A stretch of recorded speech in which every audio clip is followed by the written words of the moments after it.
banza da kwace da fashi. Manzo Allah sallallahu alaihi wasallam da yazo shegewa al'umma zuwa akan daidai. Ina daga cikin abin da yazo ya tarkizi gyaransa shine zamantakewa aure.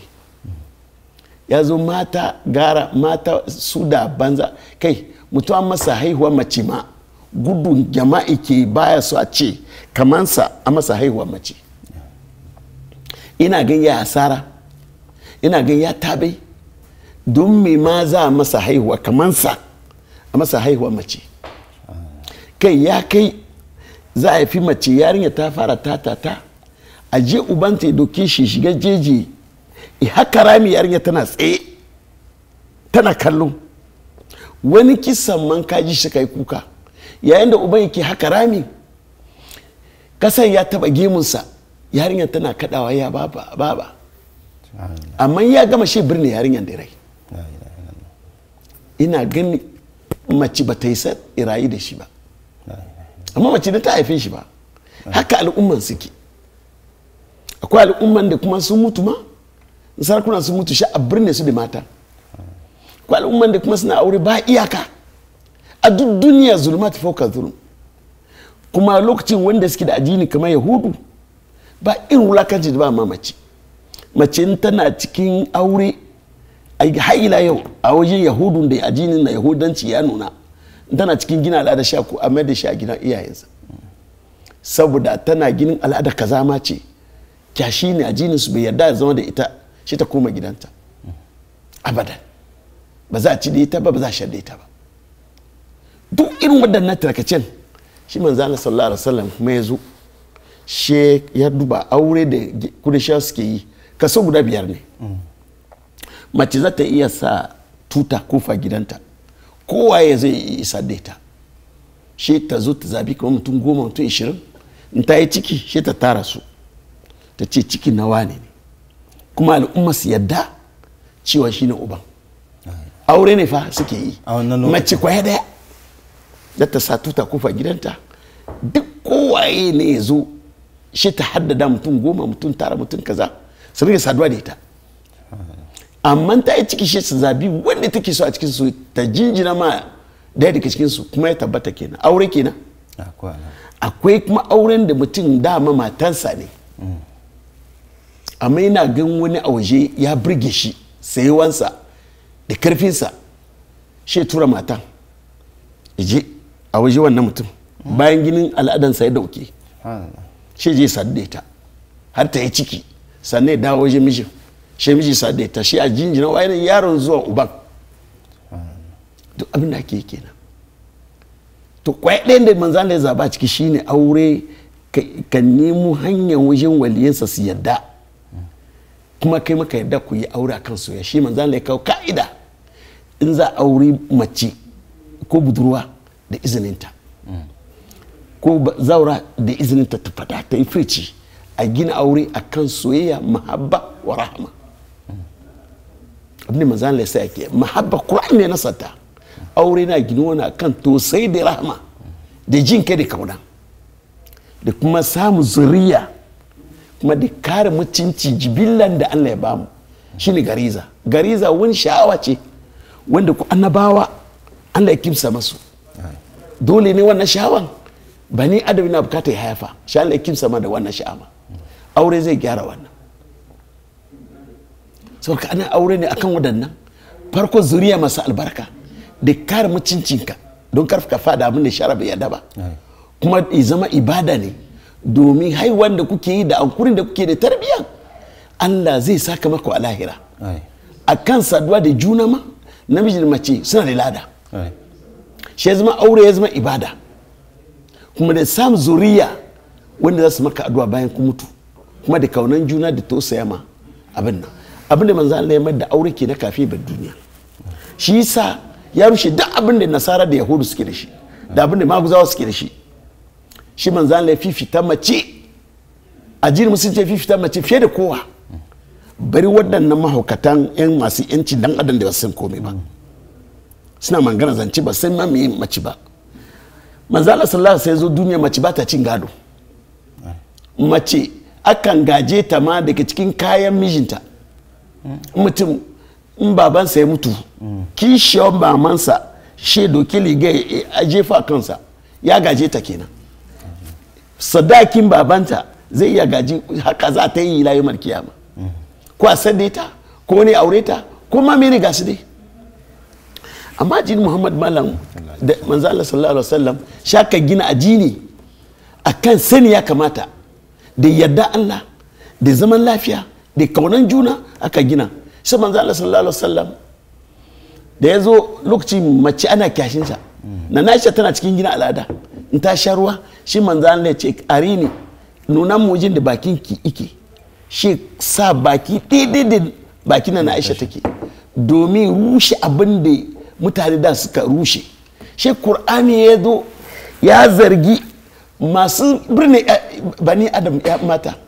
Allah ya ce bi ayi zambi kutlat tashin kiyama Allah zai tsak da iyaye me yasa suke kashe yaran matansu arziki ba annunsu yake ba to wannan akarin kallon da haka jini ya zama lafiya aka ware masa lokacin ilimi manzala yana na da rai ake fita sallar iji tare da su ake tafi fagen yaki tare da su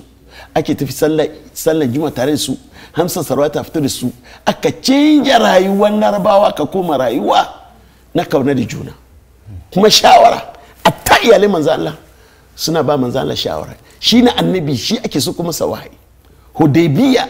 shawar mace ce aka samu zaman lafiya wannan shine rayuwar mu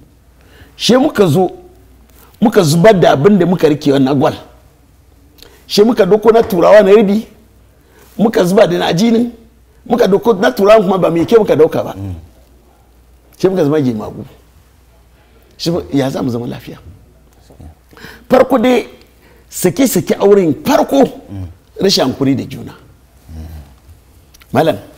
hankuri da juna ba yadda za a yi ba ni adam ku haɗu shi kawai hankuri da juna shi sa manzo Allah sallallahu alaihi wasallam kawo ka'ida mai girma yace in ka auri mace in kana so ta miki daidai yadda kake so ba zai yi ba ka bar ta haka a lankwashe kai ka zama da ita wannan shi ne za su zama lafiya amma bai yana nufi ta yi abu a gangan ba ne inda wasu mata suka kafa hujja in ta ma laifi kana fara cewa amma Allah ya ce muna karkace ba wai a karkacin ka bane kai ma yanda namiji ke haka yake alalan tashi kiyama zai tambaye ki to amma manzo Allah yana so mu hankura mu san cewa wanda muke zauna tare da su mu hankura da su shi manzo Allah ya sake fara ya ce in ka aure mace ka ga wani halaye wanda baya burge ka ka zubar da wannan ka kalle wurin da zaka samu wani halayen da zai burge ka duk waɗannan aka kallon duk ginan mu ne don mu zama lafiya a duniya nan na fata an gane saki da na yi saki dai barkata in ce ganda mai saki bace yadda ya ganda ma in ya saki ta kafin ta gama idai saki saki ta in wulakanta ta mata an zaba ibata gemagi ita ba aure mata aure ba ne ita kuma ba mace ba ne zaura haka take shi Allah ya ce at-talaqu marratan fa imsaku bi ma'ruf aw tasrib ihsan do a kunnin ka kai saki aka kawo ka'ida ka rike iyalinka saki da saki bi saki uku sha kulle kofa don ka san mutuncin mace ka san mace uwa ce ita ta haifi kowa a ta annabawa mata suka haife su mace tana daura za ta ci gadon mijinta ta ci gadon babanta ta ci gadon ƴaƴanta ta ci gadon uwanta mace gwamnati ce shi manzo Allah sallallahu alaihi wasallam mace kuma mas'uliyar gida baki ɗaya annu mace take a ta dukiyar namiji Allah zai tambayi mace to haka ke ta tafiya shi aka zo aka rasa hankuri namijin mace ka rasa waye shugaba a gida saboda da'awan turai yanci dan adam yanzu akwai kafofi labarai a Najeriya da sauran Afirka abinda ake koya mata a ciki yanci mace ba sa kallon cewa addinin namu ya hana zina addinin namu ya hana fasikanci addinin namu ya hana fujuru ya mutunta mace su kuma abadan mace ta nemo yanci shi ita da namiji duk suke saurakan ta fita ma menene sha ringa ce da ita namiji na son ki ina jin wannan da kunne na nake ji a kafofin labarai ake ce namiji na son ki kina son namiji kai mace kina son namiji bai sani ba wace hanya ne za ka yi wurin koya musu da hanyar da za yi barna ake tambaya mace take tambayi yar wata cewa kina son namiji bai sani ba wace hanya za a biyo yarinya budurwa ke gaya mata yanzu yaya lokaci ya yi yaya za ki sa iyayenki su bar ki fita da darki abin da ranki ke so ba abin da ake waɗannan television da media abin da ake koya ma iyalanmu da ya'yanmu da abin nan kanninmu kenan ya suna yanci to mace ta yi wannan famfo ya za ta hankura a wajen aure musamman bahaushiya ko ba flata nan ta doki madubi ta ga ita fara ce doguwa mai kara hanci to duniya ta kare ima ta je ta shiga film ta yi waka a doke ta ce lili ta baraga amma ta lili tana murmushi yayin da ta zama maukaciyar ta ji shekar 60 ba abin da shi ta rike katun tarbi ta nan garci albarkacin daren juma'a ba ta wani amfanin lokacin ta neman lai ya dade ta bayan ta gama rayuwanta rugurugu ba ta da wani amfanin albarkata rayuwa to waɗannan yaudaran kasan turai ya zo an famfo mace tana gani ta isa ta yi kafa da ta kada mijinta kuma na ce a rage alkawamuna Allah nisa dole nan an haɗu biyu akwai gwamnati shi miji shi zai ce da ke iskanar da ta kula da ke amma ba ce ta mai da ke bayawa ba amma ita zata miji zai ringa kula da komai a gidan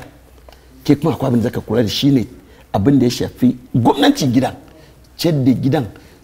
arzikin gidan tarbiyyar gidan wannan da yake na mara rashin hankuri da juna da famfo ka san shi shi adam rashin manufa me yasa aka yi auren nan mafi yawa ana auren ba sai manufansa ba in yaro ya balaga a gidansa ya tashi da safe ya miki ya gan gabansa ya tashi ba shi da kubo a kasa wasa shi ya aure ha kawai ma dama yana da lafiya gan gabansa ya tashi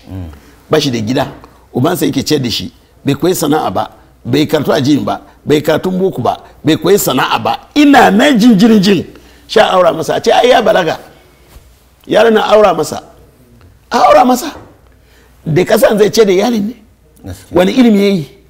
katu bai san bari na bari ba sha tattaro a ce a fito da sadaki ma karo za a yi in an gama kuma gidan haya matashi hankali ne abin da zai ci matashi hankali ya balaga in an kai yarin yayin sati biyu abincin da aka tattara aka ba su shi yasa bahaushe yana da wani abinci menene lokacin abincin da an gama aura na kai wani gara ko mena ke ce gara duk wannan kasala ne saboda an san katun na bashi da komai a gidansa shi a tattara abincin a kai har ya zama al'ada ya zama tashi hankali a ji a tara masa ita ci ya kare kuma ya tashi hankali tashi kuma ya tashi na bala'i dama ba bincike farko ba saboda uban ne al'ada ne a aura mai balaga ina jin sha'awa kare izina an yadda amidu ke sababi ma qur'ani ya kayyada komai da ajisi manzo Allah ce ya ma'ashar shabab man istata minkum ba'a falyatazawwaj sharci aka kawo ba kawai mutum ya miki yana jin karfi yana da iyaye a aura masa ba bai iya komai ba bai san komai ba bai san hukunci aure ba daidai da ahlari bai karanta ba ya aje mace mace kuma ta fara ciki ana zuwa asibiti shi fara duka ni ba ruwan da kai a kawo takarda asibiti fara to anan sha saki saboda bai ma san sakin ba bai san me yake damusa ba shi ta yi kagan jahilci da rashin hankali auren da ake yi ba tare da an kimsa ba a ba yara dama yaro na Allah ya gama diploma ba shi da abun yi babansa ba shi da hayan gida babansa yake sha aura masa ya za zama lafiya shi talauci iyayenta talauci kuma mijin matalauci duk ginda talauci kuma za a yi cika haihu gidan haya kore su ko yana jin haushin juna ya za zama lafiya wannan aladan shan yake shi ma dama shari'a ya ce ba aure shi ana da wadatan kuma ya kasance in baka da shi kuma ka ta yin azumi halal ka wadata don ba za ta shawaye gari ba ka je wajen shirkinka ka ce wallahi shirkina wallahi na hada ce taura da injila da zabura a aura mu saboda ni malami ne ita mace shan jiki shi ka ba da sadaki shi ka ba da komai shi ka ji jiki ka ce da ita saboda abinci a janna ne mace shi sa Allah yake cewa huru inu ka amsali lulu'i maknun jaza'an bima kanu ya'malun an ina mana tallansu a janna ku yi aiki ku yi ibada can za saka muku da mace mace babun wasa bane to shi ka zo ka same shi arha to shi ka sai wannan shine ligiman maran rashin hadafi me yasa aka yi auren nan to har yanzu ban da hadafi wai ba manufa iyaye sun gan yarinya fito a gida da hadawa ne da aure ba tunani shin wani aiki ke me zai yi na fatan gane kuma na biyu